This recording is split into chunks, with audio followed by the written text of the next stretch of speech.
I think defense related. You know, the trainers, the medical staff told me yesterday that he would be available to play. So really, it was a matter of going out there and watching him pregame and feeling good that he could do all the things that we wanted him to do. We felt comfortable, and if that was the case, we were going to start him.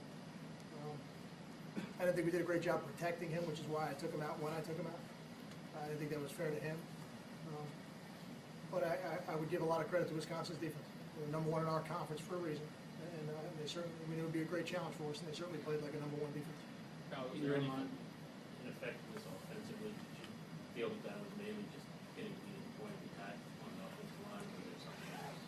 When you have a day offensively like we did, we're going to look at that film and we're going to see a lot of reasons.